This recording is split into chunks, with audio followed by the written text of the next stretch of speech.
Hello and welcome to the Mindset and Mindfulness Podcast with me, your host, Sandy Powell. Welcome to today's episode. With me here today is Jack Glennon, a leadership and career coach and an inspirational speaker whose story of resilience has shaped not only his life, but his work. Welcome, Jack. Thank you very much, Sandy. It's a pleasure to be here. Oh my gosh, it's so nice to, speak with you. I'm excited for this episode. I can't wait to dive in. Could you tell us a bit more about yourself? Absolutely. You'll probably pick up on the accent a little bit. So I'm based here in Brisbane, Australia, albeit not originally from Australia. I've been here for about 15 years, and I'm originally from the UK.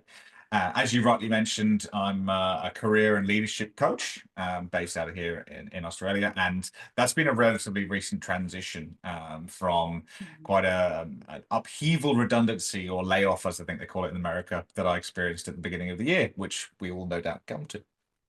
Oh, wow. Yes. Tell us more. What did you do before? So I was previously, my history is quite varied. I've always had a varied career. And I've been someone who's always been quite adventurous. I like to push boundaries, and bless her, my poor mother's probably not enjoyed many moments of me doing certain dangerous things in life. But originally, as I said, coming from the UK, I traveled the world and ended up over here in Australia because I found a passion in scuba diving, and I actually became a scuba diving instructor. Oh, nice.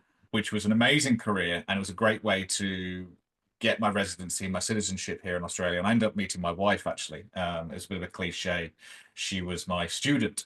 That's how we met, ironically. But for anyone that's been a diving instructor or a surf instructor, those sort of lifestyle jobs, they're amazing. But for many people, they do have a timeline. Yes, they say an expiration date, huh? Yeah, exactly. Where you want a bit of normality. So I joined the corporate world because where I was living at the time, Cairns, which is far north Queensland, where the Great Barrier Reef is, tourism, where I was in, and hospitality is very much intertwined. And a role came available in the alcohol industry in the corporate world. I won't mention the name for the obvious reasons, but it was an opportunity to really get out of that industry, start something new, start something fresh, test myself in an environment which I haven't had before. And, for nearly 9 years, for the most part, it was a hell of a journey, and I learned so much and had great experiences. Didn't end how I wanted to necessarily. But in the midst of that, I had a couple of health challenges as well, which certainly has shaped my journey, as I think you mentioned at the start. Yes, yes. Oh, wow. Sounds definitely incredible. And I didn't mention it before, but yes, I'm from Germany originally, and I'm Yeah, I was almost picking up on the accent. Yeah. here. Yeah, also almost, yeah, also like 12 years or something by now. Also met my husband over here, and yeah, Lovely. just kind of stuck around. But yes, it's so cool. See, we used to be neighbors almost. UK and Germany, very Yes. close. And my wife's actually from America as well. So there you go. That's another connection. Interesting. And yes, I also have held many positions in my life. Just kind of, just kind of went with the flow and where, yes, my travels and my heart led me and stuff. So I love that. I never thought it would be this way because when I was growing up, everybody was like, oh, it's so strict and you need to figure out who you want to be and what you want to be because you're going to be this person for the rest of the life. And I was always like, that was a lot of pressure on me. Every time when they asked me, oh my God, what do you want to be when you grow up? I was like, oh my God, don't keep It changes. It I know, changes. but And I feel like back then it didn't change too much, yeah, right? I would agree. Like my Yeah, parents, my grandparents, they stayed with their company, like Mm. some of them literally like they started their career, they started their vocational journey there That's and it. stayed until retirement, and so that was the mentality that I was brought up in, right? And then that gave me a lot of anxiety until I just kind Yeah. of put that aside and just kind of like, you know what, I'm just going to do me. I'm just going to do what suits me, what works for me, and just kind of go with the flow. And that has been the biggest blessing. Fantastic. And that's brilliant to hear. I mean, people do still have those challenges to this day. I work with quite a few people from a career perspective going, I don't want to do this anymore. But I feel I have to continue on this because I've kind of committed, I've got a degree in this or whatever it might be. And it's that ability to reset and go, actually, this doesn't define who I am. You know, because I've been an executive in this field or a doctor in this, it doesn't matter. That doesn't make you who you are. If you want to change, you can be 20, 30, 40, 50, doesn't matter. Right. Change if that's the right path for you. Yes, yes. And people are so afraid to start new, but you're never really starting completely new because a lot of things, a lot of skills can transfer, right? If Yeah. you, open to it, but like, and yeah, sometimes a new start is really all you need. Like, you don't know how much opens up, like some of the biggest changes and things that became visible only along the way, right? Like when I track them back, I'm like, oh, I never knew, I never thought that, making this small little change led me to, meet this person and find this job and end up totally somewhere different and exciting new. I mean, it's really, really such a wonderful journey if you dare to go on it. Yes, and not without its challenges necessarily. And I'm always one to say, you know, it is like that, it is up and down. But you learn the most in the down moments, in the challenges, the mistakes you make, the mistakes other people make. That's where you grow the most. That's true. That's true. What are some of the other challenges that you faced? So the two biggest challenges I've had really in the last 4 or 5 years are my health and the redundancy early this year. And I'll quickly touch on redundancy because lots of people made redundant and laid off. It happens, and it's tough and it's brutal. And it's something that I work very closely with multitude people on now because it's the emotional side that people don't necessarily recognize. It's that lack of identity, as I mentioned before, it's the hit of confidence, it's the value piece, it's, you know, who I am, why don't they want me, is it my fault, all these different things. For me, though, as well, something I talk a lot about to people is the corporate environment and large organizations. They're a very different world. And I would never dissuade someone from going into that world. There's some amazing people, there's some incredible jobs, and you can have a wonderful career and journey. What I try and help people is to be a bit more savvy, if you like, about that world. And a big red flag that I talk about is corporations and organizations that talk about being a family.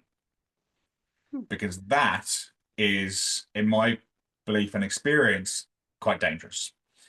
Now, when I think of a family business, I want to think about, you know, a local deli down the road with mum, pop, granddad, you know, passed down through generations. They're amazing. Like the more of those we have, the better. They're healthy. You know what they are. It's recipes passed down or it's methods passed down from generation to generation. Great, because it's just them. When you're talking large organizations and corporate world, there's a blur because the behavior doesn't match the entity of a family. And there's two elements to it. First, which gets spoken about quite a lot, is quite obvious. When you buy into we're a family, you know, we're all as one, we look after each other over and above, you work more. It's a psychological guarantee. You work more than you get paid to, work more than you probably should, to the detriment of things around you, your own health, your family, whatever it might be. Now, that's not to say no one should ever go over and above. Absolutely, of course, we all do, but you've got to do it for the right reasons.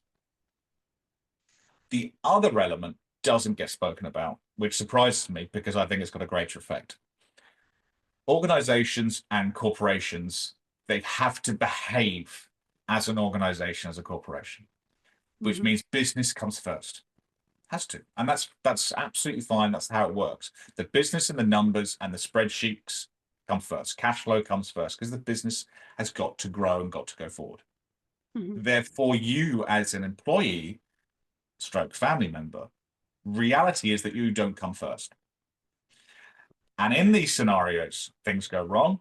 You get disagreements, disciplinaries, and redundancies, and firings, and all sorts of things, because that's how the organization lives and breathes. It's an organism also. And the danger with that is you go from one extreme to the other in a flick of a switch. You go from a mindset of this is my family, this is a safe place. Oh, I'm having problems at home. I've got a illness in my experience. The kids are playing up, whatever it might be. but it's fine because I can throw myself into work because that's a safe place. And when things go wrong, that flips immediately to this is my family, this is my safe place, to they don't want me anymore. And I'm not valued, I'm not wanted. And that safe place is removed when you leave, or if you're made redundant, or if you're fired, whatever it might be. It's not a normal dynamic.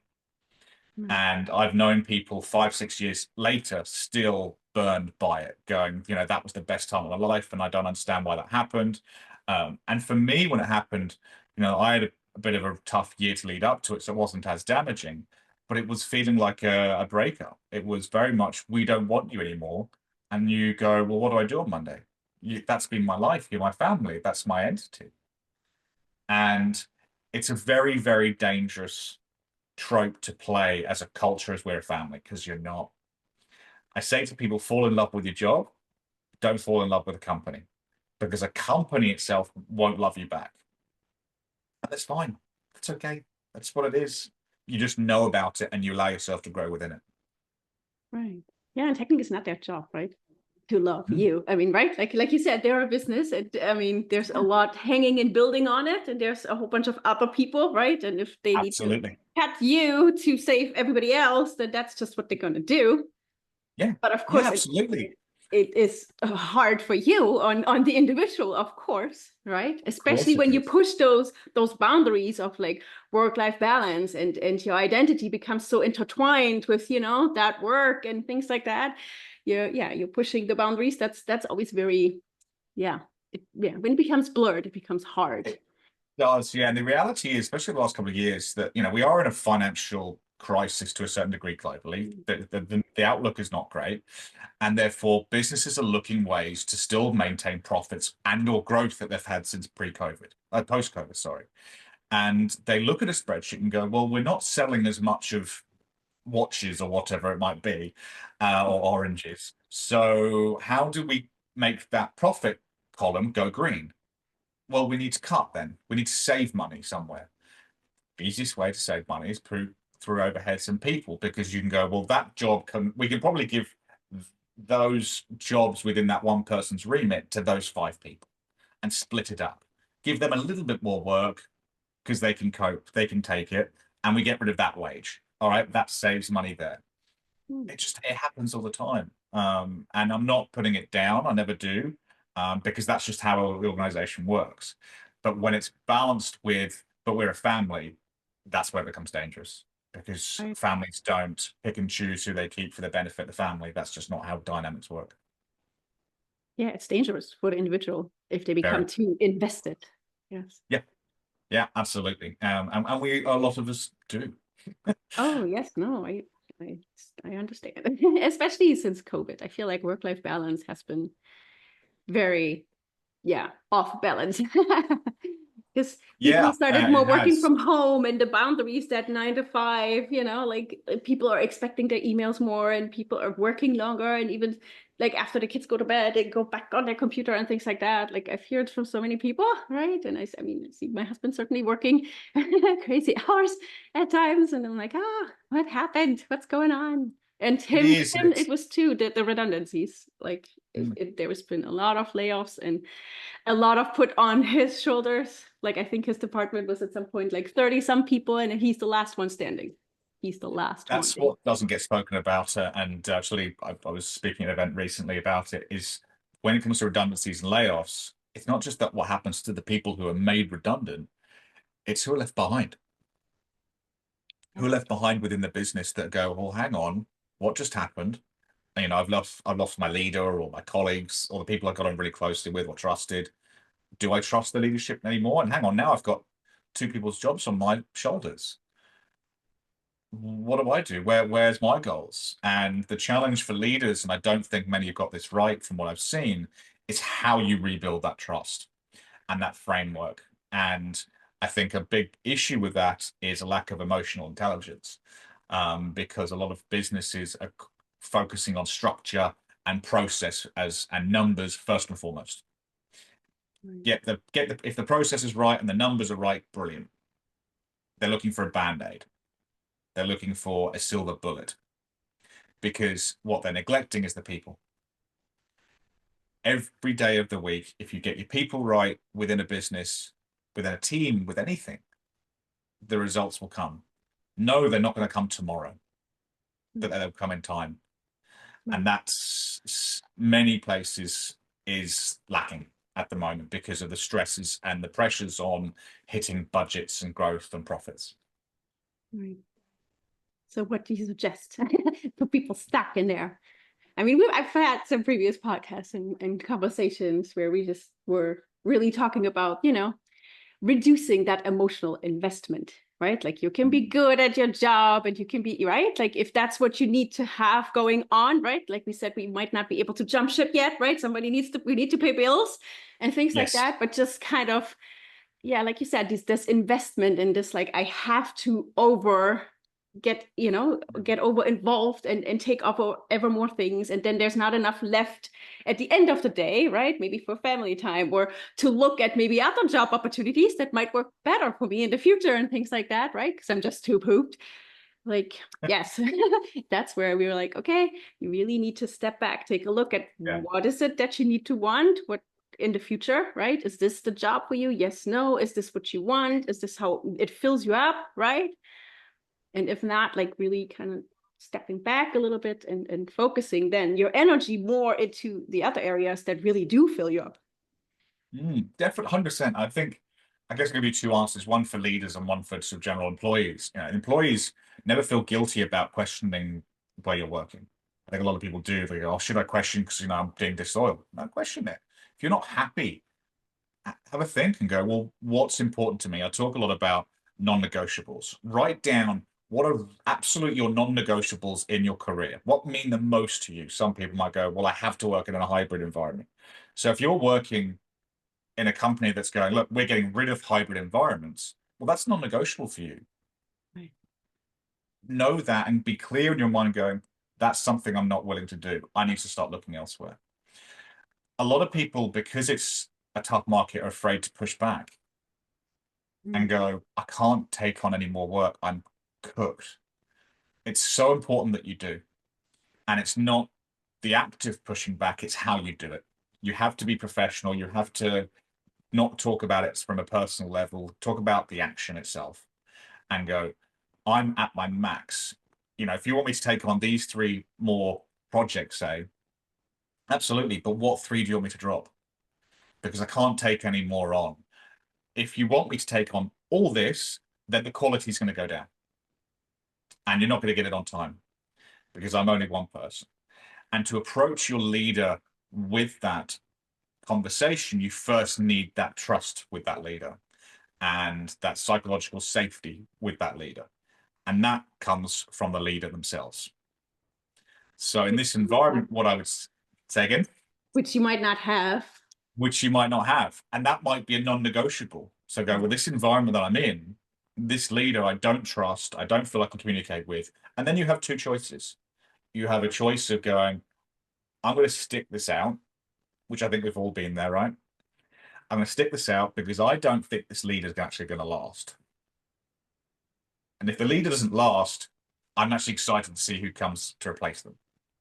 But I'm going to stick it out for a period of 2 months, 3 months. Set yourself a timeline and really commit to that, because if it's still going on after then, you'll just keep going and going and going and going, and then you're going to be burnt out. The other side is just going, no, this is not for me, and start looking at what you really want, what career looks like, what does your finances look like. Look to do LinkedIn courses or free courses online. Harvard X, I think, has got a couple as well, to prioritize your development. And ask that from your leader. You're not just there to punch numbers and tick boxes. You're there to obviously get paid to do a job, but also develop and grow. If you're not given that space to do it, you need to create that space with your leader. Right. Yes, you really need to think about, your future, not just within the company, but as your individual and maybe head of your household, the one that pays the bills and things like that. Absolutely. You're you. At the end of the day, it's your time. And unfortunately, we don't get the time back in life. And so it's important to try where possible not to waste it. Sometimes you need to make decisions to go, okay, I'm gonna give this 3 months. But that timeline is so important that you do keep to that. Yeah, because before you know it, if you didn't have that timeline, before you know it, oh, there's another year gone, and you're like, what Yes. happened, right? Yes. Yes. Yes. And you don't want to, be stuck in that hamster wheel and just kind of hate yourself for sticking it out for too long. Yes. Which is so easily done. Yes. Which is why when you've got a good leader, or if you are a good leader, you have regular check-ins with them, on a monthly basis or whatever it might be, with structure going, let's talk about you. I don't want to talk about the numbers, don't want to talk about let's talk about you and your development. And that gives you that structure, But if you don't have that, then it's so easy, like you said, hamster wheel, on and on and on. Yes. Yes. It's so easy to get kind of stuck. I mean, I know from personal experience. I was in the position of like, just gonna stick it out a bit longer. I'm just gonna, muster through, and I tucked myself into it. But at some point, it's just like, oh my God, I just can't. Like, I can't even talk this nicely anymore. I just, I need to change. I need to change. Change is scary. And we often, in both career and life, put change off because of the fear of it, and go, I'll stick it out that another month because, oh, that's scary. What do I do? And that's why it's important to put in structure for yourself in place, whether it's, okay, I'm going to give this 3 months, but I'm going to save an extra $50 a week or whatever it might be. But in that 3 months, to give me a little bit of financial buffer if it all goes wrong. So you do these little things over that time to give you that security at the end. Right. Yeah. Set yourself up, put your ducks in a row, and not just Exactly. throw in the towel all at once, but like really be strategic about it.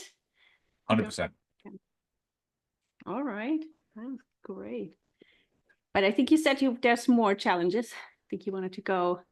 Yeah, The leadership so challenge. the other big challenges were my health, which is fine now, I'd like to say. But it was a very defining moment in my life because, when you're facing challenging health issues at a young age, it can be quite galling. And as I mentioned at the start, I've always been someone who's, very active and very adventurous, scuba diving. I climbed Mount Kilimanjaro, I've done these amazing things, which I'm so stoked that I've done. But therefore, when your literally your mortality is brought into question, it comes as a hell of a shock. So I'll try and keep it a short version, because it's a bit of a journey within itself. In 2019, as I said at the time, I was working for this company and I was away on a business conference, on a sales conference. And the end of the day, sorry, we all went out for a meal and some drinks. I went to this restaurant, and I remember walking into the restaurant, and the best way I can describe it is my left foot felt like it was magnetized to the floor immediately.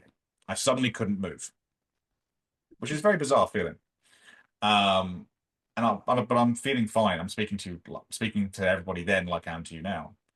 I managed to drag my leg to the end of the table, to the sort of head, if you like. And everyone's ordering more drinks and shots, and I wisely go, I don't think I'm going to do that. I just had a feeling, which was good. A friend of mine went outside for a cigarette, and at the time I did smoke. Thankfully, I've quit since. But I sort of whispered, can I join you? Because I was really concerned. I had no feeling in my leg at all. I was like, this is really weird. And I just want to get away from the party, if you like. Yeah. And he managed to subtly help me hobble out onto a bench. And this feeling, the sensation of numbness and sort of dead leg, dead weight was going further and further up my body, up until my shoulder. And after a while of it going up and down, literally, the decision was made between myself and my colleague at the time, who now I do count this individual as family, because he and I have seen each other at our lowest, and we've been there for each other. I love him to bits. We made the decision to go to hospital, because something wasn't right. I didn't know whether it was a trapped nerve or anything. Now, for anyone who's been to A&E or ER or triage, knows that when you go there, you kind of check in and they go, okay, it's great to see you. Sit down there. We'll see you in 5 hours. Yeah.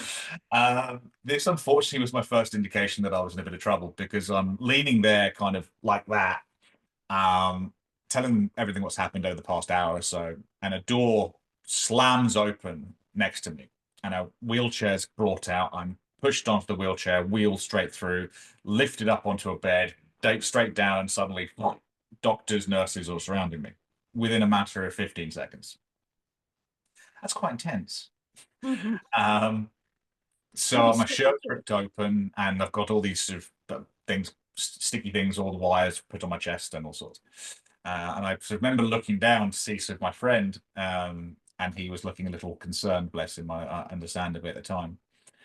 And I'm lying there, and they're talking, and beep beep beep beep beep beep, monitors all starting, and then I hear someone say the word stroke. And I'm in my early 30s at this point, and to hear the word stroke was confusing, but also terrifying. Yeah. I'm like, that can't be real. And I'm sort of sent off for lots more tests. And I remember later on the evening, I see my friend's face, and he's sort of nodding, and he gave me that reassuring look that you're going to be okay, you're going to be okay. And that image will always stay with me because it meant a lot in the moment. Even though they gave me lots and lots of tests, they couldn't really quite work out what was going on, and the feeling came back. The worst it got was I got to hear, so I had numb tongue. I was talking with a bit of lift at one point. That's as high as it got. And then because I was away, I was actually flying back home the next day. So I had throughout the night, I had got like a physio come in and basically test my strength of my hand, by grabbing their finger and testing their foot. And I've always been someone of a mindset of set me a goal, set me a challenge a little bit. And I'm also quite stubborn. I was getting on that plane home the next day if I could walk. That was I'm getting home. So I made a deal with this lovely woman who was sort of pressing my feet and grabbing my hand and all sorts. So every time I could do a test, I got an hour back to be discharged. So that was my focus. I was like, I'm going home. So if I can push your hand with my foot, I get an hour back. I managed to succeed in doing that, but I can say wholeheartedly I was absolutely mentally, emotionally, physically exhausted. But I got on the plane and got home. And I was told, look, we're going to send you to a neurologist. We're going to send you for more tests because we really don't know what's going on. We think it might be what's called a TIA, which is a sort of semi-stroke effectively. So that's basically where a clot effectively happens in your artery, but it doesn't clot. It kind of goes stop, stop. Almost like a hiccup. But they weren't really sure because they couldn't see anything on the scans. So more and they tests. were okay with you flying? I feel like, yeah. Ish. That's great. Ish. Because nothing was conclusive, and I was being quite, yeah. So more tests ensued, and this is the first neurologist I had, because I ended up having two, wasn't brilliant. And he basically looked at all the tests and went, look, I can't see anything. You're young, you're relatively fit, you're healthy. It's your body's had a hiccup. Carry on. Just take aspirin for 6 months, just as a precaution, because it's a blood thinner. So I took one of those every day, but get on with it. Which wasn't brilliant, and was very bad. Feel? Angry. I was very angry for a while. Yeah, I feel like you've had this scary thing happening to you, and then they're just like, oh, it's gotta be fine. Yeah, I didn't have the closure. I didn't have the closure and didn't have the answers, and I didn't deal with it very well at the time. I got very reserved about it. I got very angry about it. And I pushed back on a lot of people. I don't want to talk about it. Fine. I'm fine. I'm fine. I'm fine. I said that a lot. I was so determined to prove that I was fine that within 2 months of it happening, I completed what's called a Tough Mudder, which I don't know if you're familiar with what that is, but it's a extreme obstacle course. Yeah, I was going to say, yeah. Yeah. So 2 months after I had effectively a stroke, I completed the Tough Mudder just to prove it was me putting 2 fingers up slightly to my own body and to everybody else. Not a smart thing to do. I recognize that, but I know why I did it at the same time.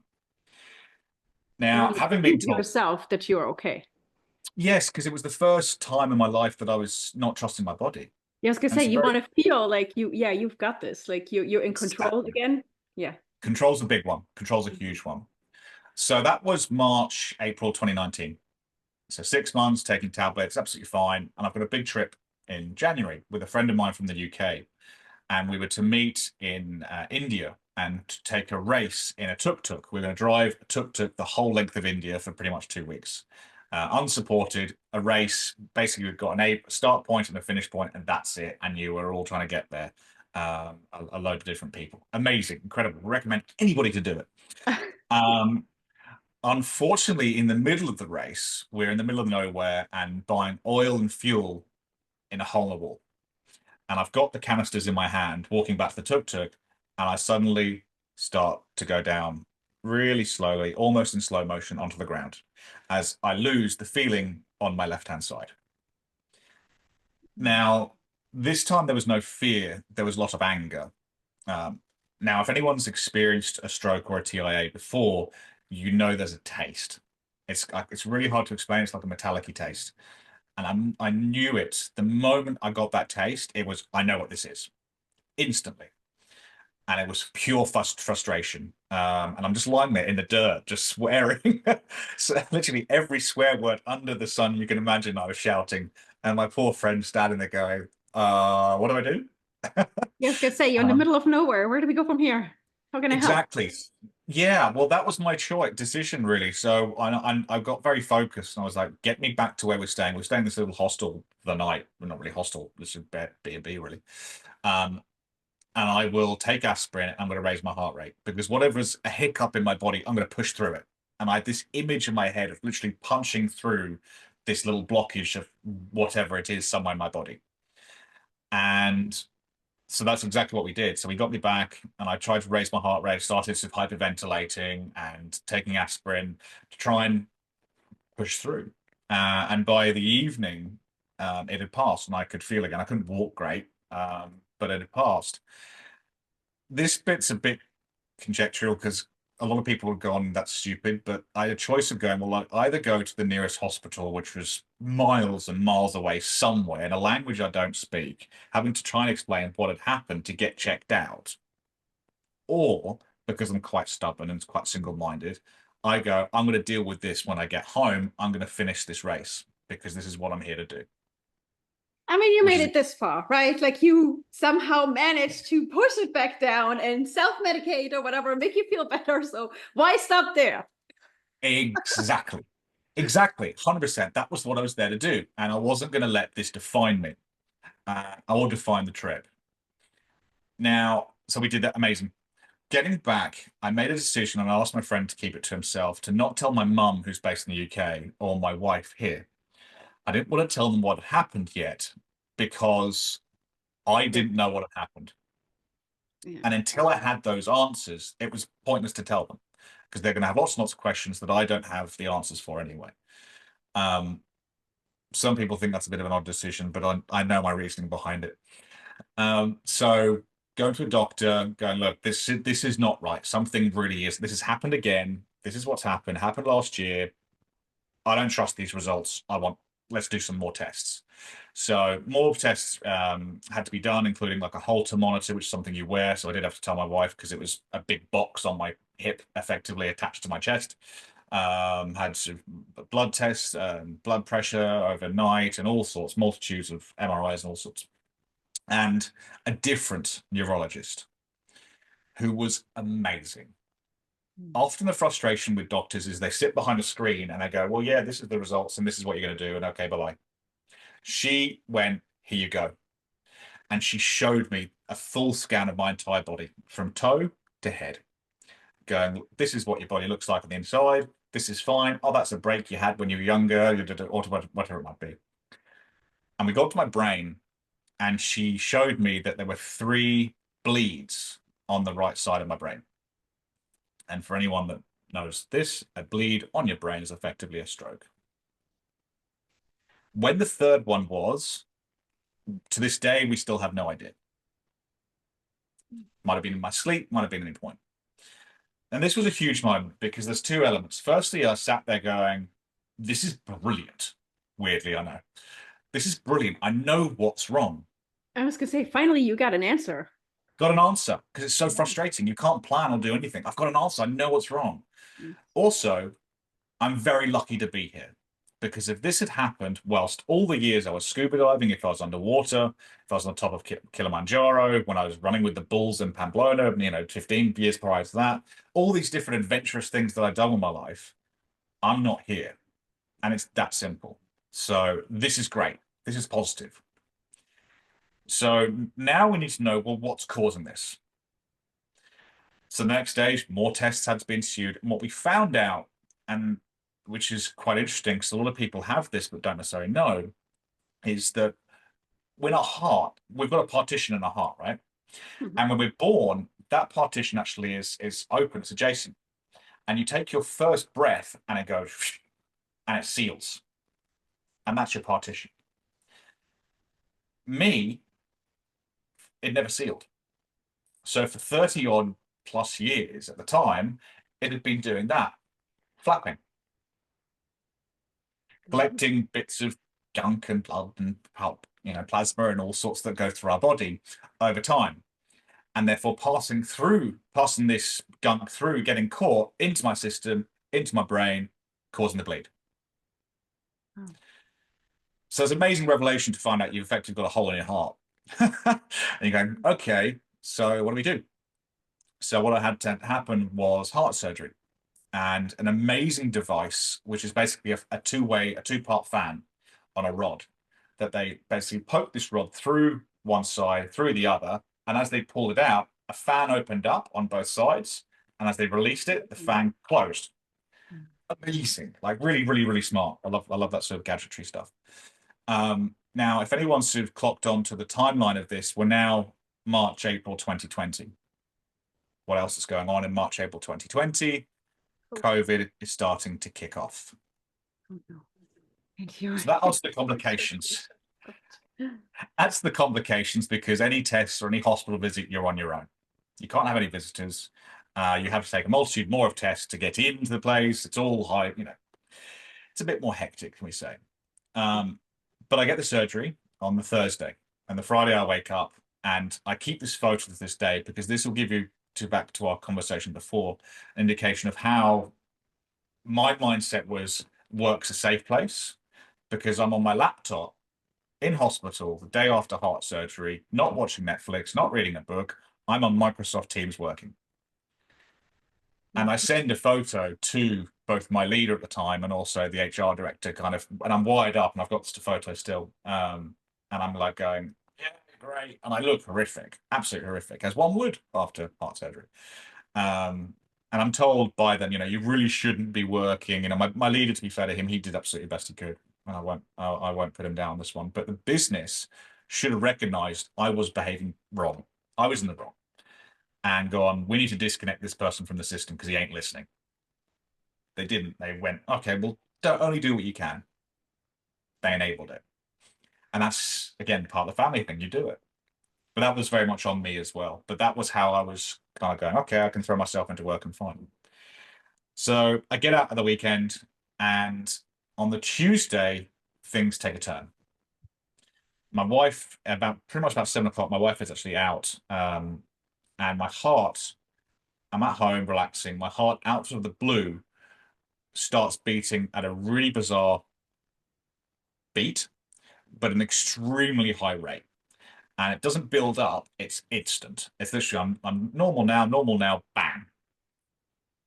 So I'm starting to hyperventilate, I'm starting to pant, I'm sweating, I throw up, starting to feel dizzy. Things aren't right. I think this is probably a blokey thing, but instead of calling an ambulance first, I call a neighbor to check if I should call an ambulance. He comes over, takes one look at me and nearly passes out. Poor guy. We're calling them now. So 2 paramedics turn up, and equally you can see the look on their faces and recognize that something's not right. And then something quite odd happens, because they get me in the ambulance on the driveway and we don't move. And I'm panting, barely able to talk, but I managed to get out a question, why aren't we moving? And they explained to me that my heart rate is going at 230 beats a minute. And for that rate is extremely dangerous, very life-threatening, and I'm at risk of cardiac arrest. And because of that, they need another team to drive with them, because if I do go into cardiac arrest, they need 3 people on me and 1 person driving. So that was quite alarming to hear, but you're going, okay, I just need to process this and go. There was lots of that noise happening and me breathing out and making noise. Getting to hospital, to try, when your heart misbehaves like this, they give you in a drip potassium and magnesium. I can't remember which one, but I share this often. There will be a medical person who knows the answer to this, but one of them hurts. One of them is like someone squeezing on your arm. I remember very clearly. Now, again, COVID. So my wife comes home, the neighbors rush out going, Jack's gone to hospital, Jack's gone to hospital. She gets to hospital, they don't let her in. Nothing she can do. So unbelievably difficult for her.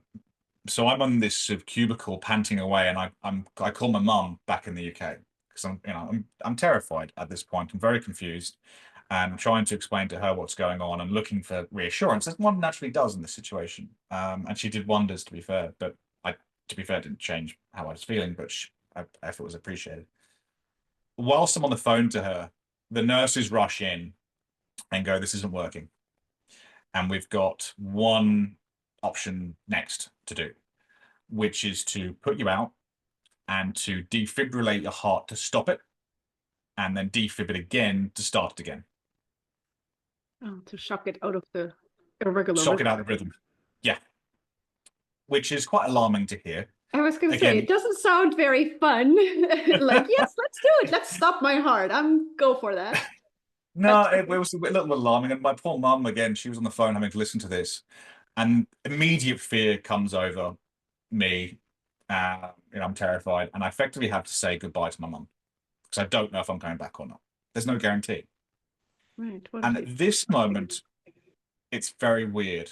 And I don't know how to explain it because I go from being terrified and being really upset, really emotional, and I hang up the phone and I flip and I go calm and I'm completely composed. I'm very clear on what we're doing and I'm ready.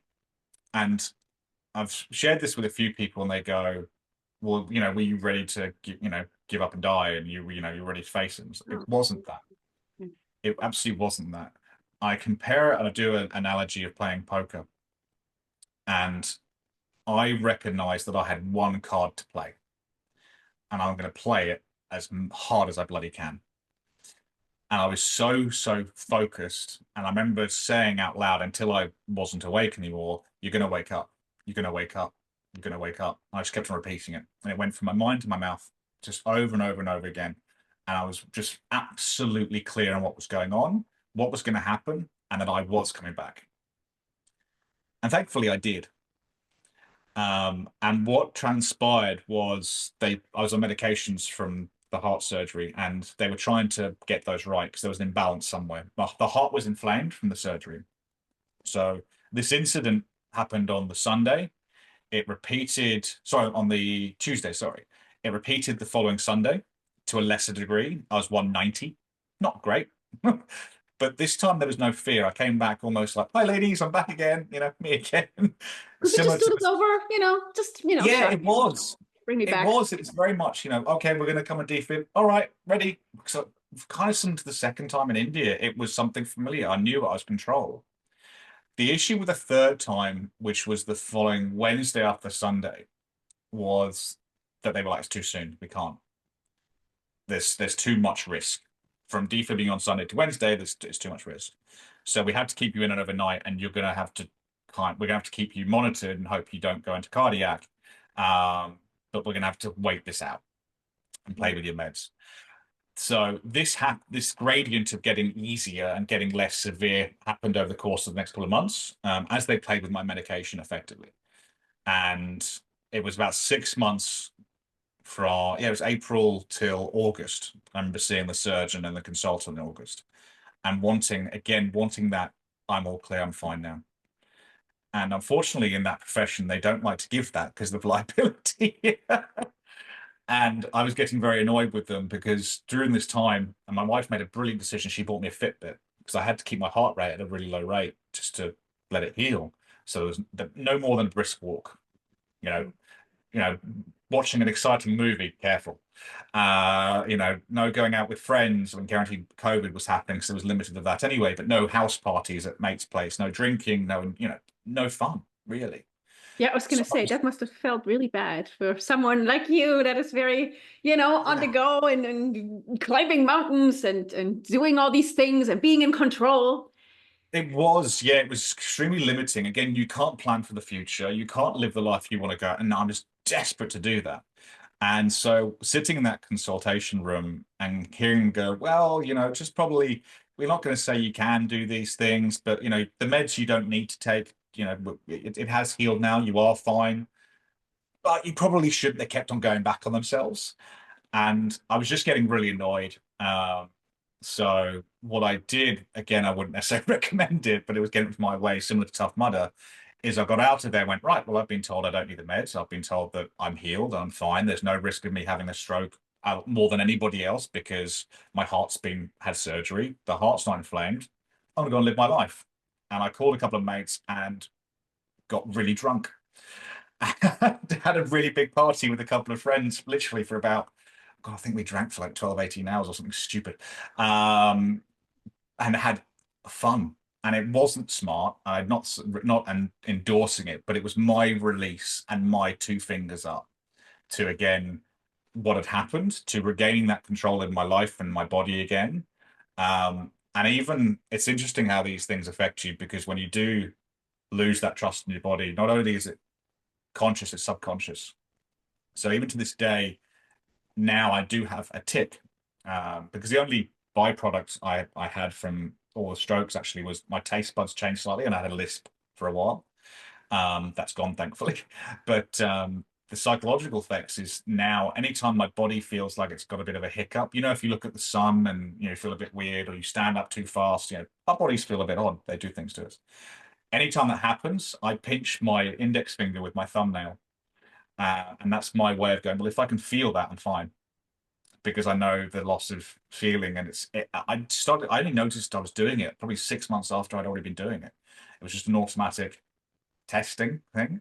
That I think everyone who has those moments of your body not behaving how you're used to it doing so, and it failing you put these trust mechanics in to go, okay, I'm not going to let this rule my life or rule my psyche on a daily basis.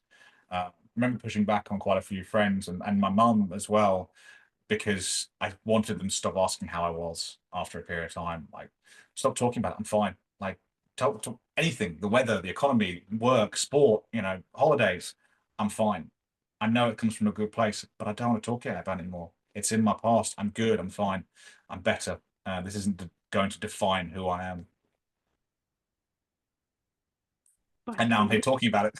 Yeah. Biggest story of your life. One of them, anyways. One of them, yeah. I mean, and it was a journey. And oddly, I don't regret, not that I had any control necessarily. Well, some of the elements I did.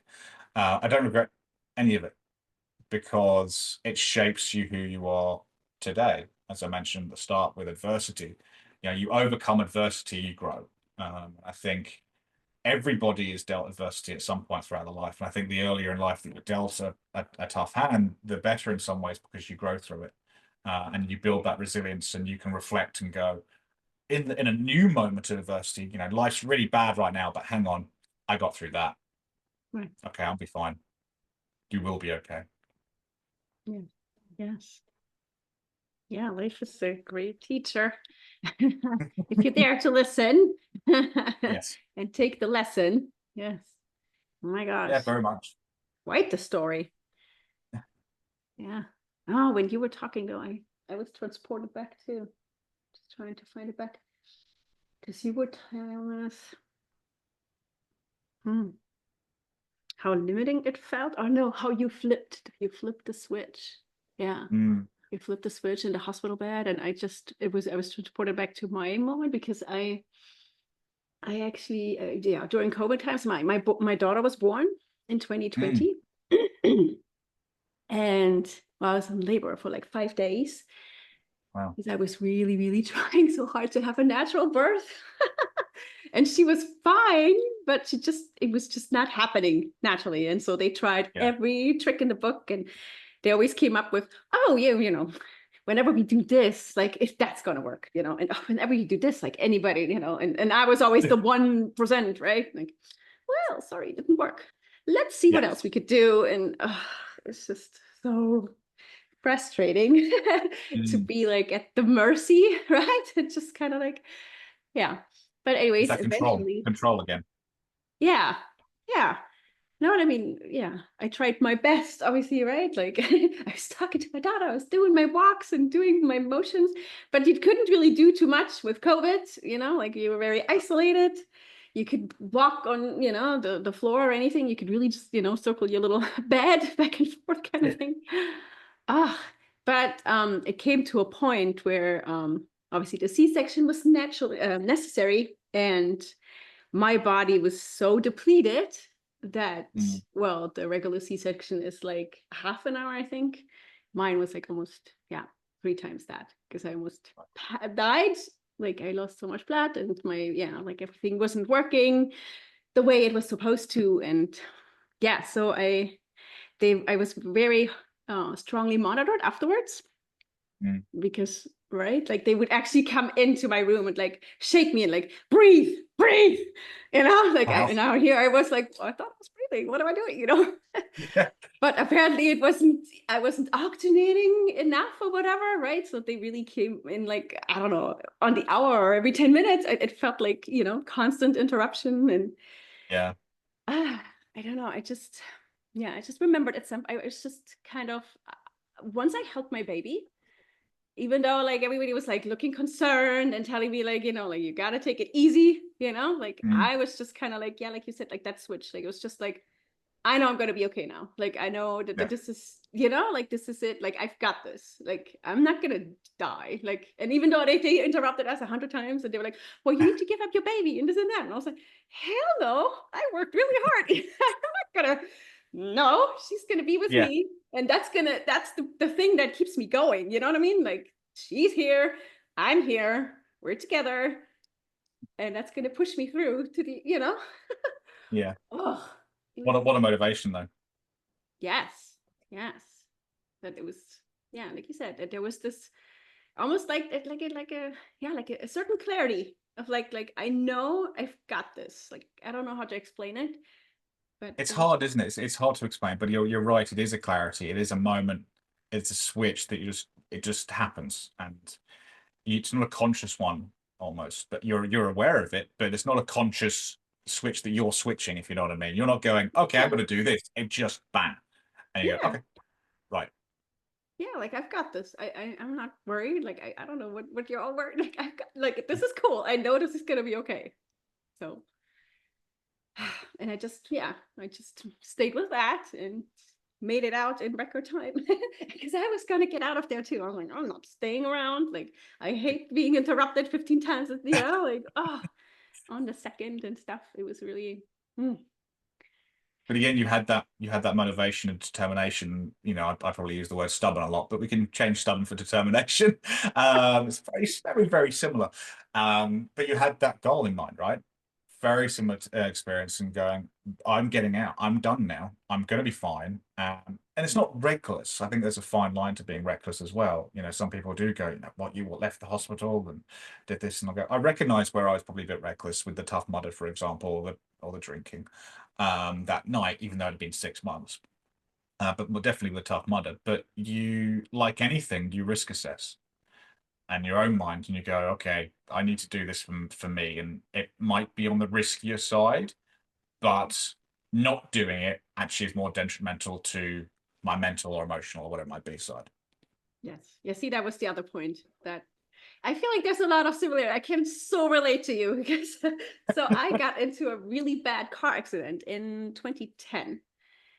And so I had like physical therapy for like a year, like, and they said like I'm never gonna be the same, right? And I was in my 20s too. I'm like, what? Like, young, and I was like, what? I've got plans. I'm not like, I'm never gonna sit for a long time, and I'm never gonna do this again. Like that was just not like, in my head, it was just not resonating. I was like, no, this can't be. Like, I'm gonna prove you wrong. Like, this is not me, right? And so after months, or like a few, I think it was like a month and a half or something. And I mean, I really, felt pretty shitty. Let's be real.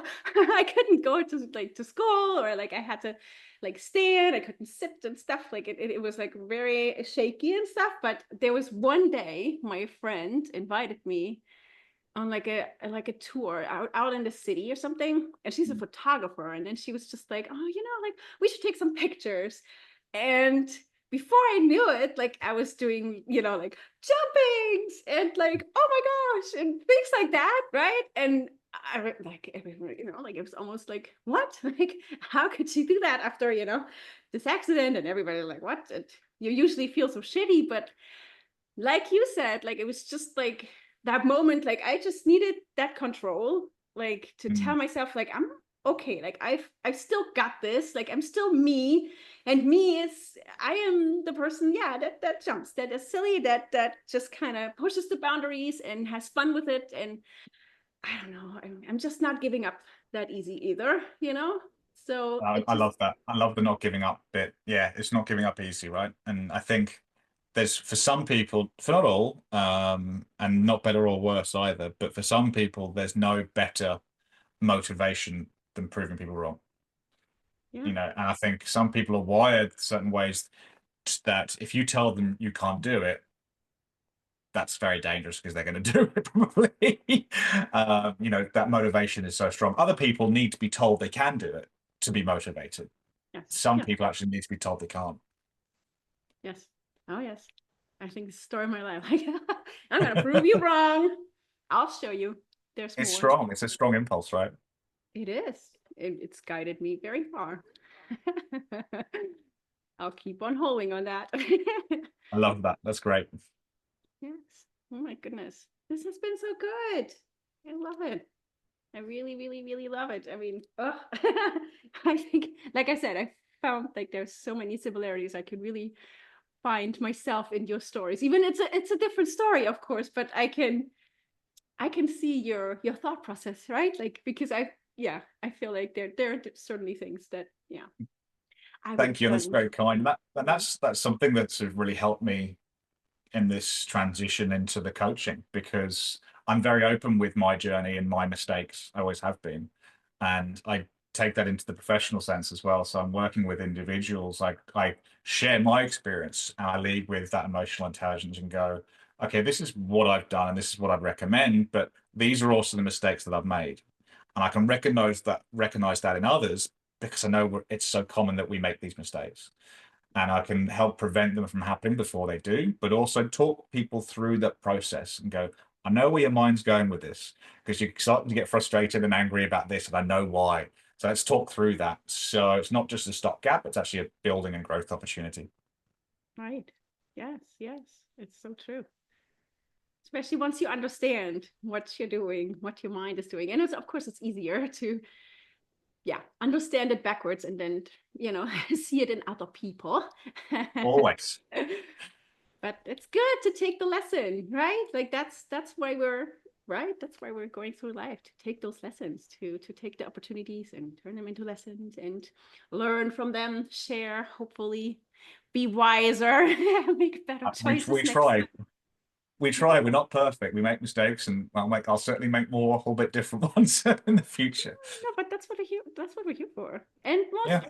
most mistakes, I mean, they're You learn more lessons, from your mistakes than you do your opportunities. successes. Yeah, you learn more from your mistakes than you do your successes. Success is great, don't get me wrong.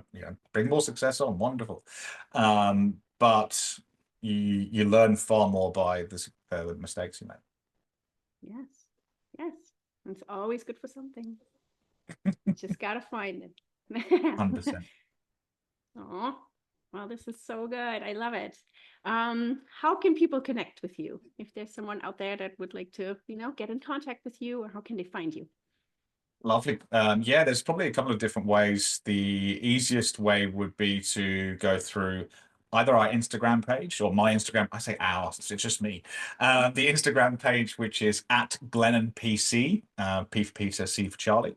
which stands for Glennon Peak Coaching. I decided to shorten it because I didn't want people typing the whole thing. It'd be painful for them. So the Instagram would be one, and also the website which I put together, which is again www.glennonpc.com.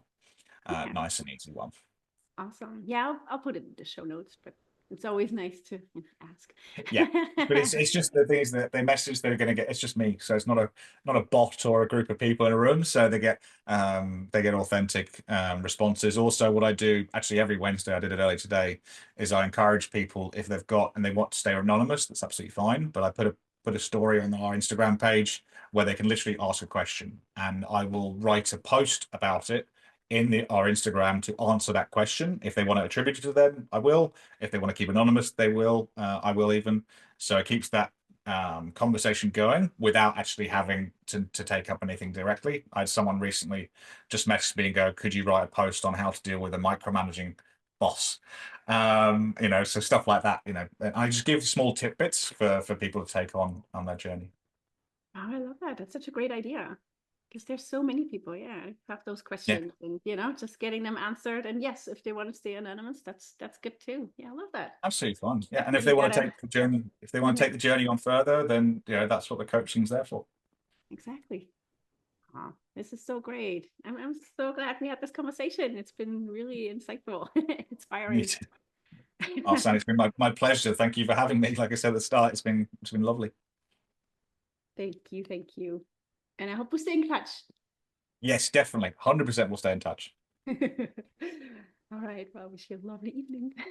Well, day, I think, over there. Yes, you have a good evening. It's good luck with everything that's going on this week. I know it's a huge week for you over there. So wishing you and everyone over there all the best.